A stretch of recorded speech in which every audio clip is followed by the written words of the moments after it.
I want to say that this year in my business was a huge breakthrough year for me in finding kind of this middle ground, this stability with my mental health, where the business is not causing me to have such huge ups and downs, and my personal life has kind of settled down to where we're not having such huge shifts for me mentally either. And by no means do I have this perfect or figured out, but I definitely have come a long way this year. And I've had some very key mindset shifts along the way that I'm going to share with you, at least one of them that has been, I think, probably the most impactful for me to minimize some anxiety and gratitude and depression, which is focusing on being grateful and gratitude and how that can shift your perspective away from stress and from fear and from worry. I opened up my Calm app, CALM, which is kind of becoming my new favorite app on my phone. In fact, I might just delete all other apps and just keep that one on there. I don't think I could survive like that, but you get the idea. So I opened it up with the intention of turning on just some calming music or some calming sounds in the background while I worked in bed at 9 p.m. And every time you open up this app, if you don't have it, it says, take a deep breath. And I do. I'm like, okay, I'm being intentional. Like I'm opening up the app. And that always kind of helps settle the racing thoughts and the heart beating really fast and that kind of tension you feel in your body. And then there's this new feature that popped up on the app that is a mood check-in. And so since I hadn't used it before, I was like, well, let's see what this is. So I did the mood check-in, and basically you pick an emoji that describes your mood. They had words like content, happy, excited, sad, scared, fearful, unsure. And I chose the unsure. And then it asked me to pick out some other things that I was associated with that being unsure. So, I had family, work, travel, money, a whole bunch of list of things. And so I picked out basically work was like the thing that I was most unsure and anxious about. And then it asks you to write out just kind of what your thoughts are, almost like journaling, right?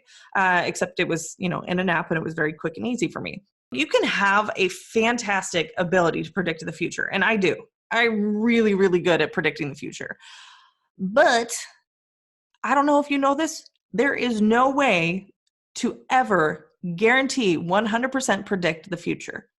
You just can't. You can get really good at guessing at it and kind of making connections that you think that this is what's going to happen. But in reality, you have no way of controlling the future, just like you have no way of controlling the past. The past has already happened. You can't go back and change it. As far as I know, nobody has a time machine. And so there's really no point in trying to change what's happened in the past. You can try and change what happens in the future, but really you still have no control over it. Just like you have no control over somebody opening up their wallet and paying you. I don't have control over you opening up your podcast app to listen to me. I can try and make you as aware of it and how much it'll benefit you, but I cannot actually physically pick up your phone, put your hand on that phone and start clicking the right buttons to get to listen to this podcast. I don't have that kind of control. But we oftentimes, especially if you struggle with anxiety, have this illusion that we can control things. So if you don't know if you have this kind of illusion of control, if you overanalyze things or you get paralyzed by fear, then you have this assumption that you have any say over the future. Now, you do have a little bit of say, you just don't have control over it, if that makes sense. Going through this mood check-in on this silly little app that I love, I became really present to trying to challenge what was running around in my head as a belief that if I work 2 more hours, it will lessen the anxiety that I was feeling around everything that I had to get done. And so for me, I decided that I would challenge myself to not work. And as you can imagine, if you've ever been in that place where you're like, okay, I'm anxious. If I just take action, then I will be less anxious. This is a common cause-effect belief that we have, that if we take more action on things that we're stressed about, it will help lessen the stress.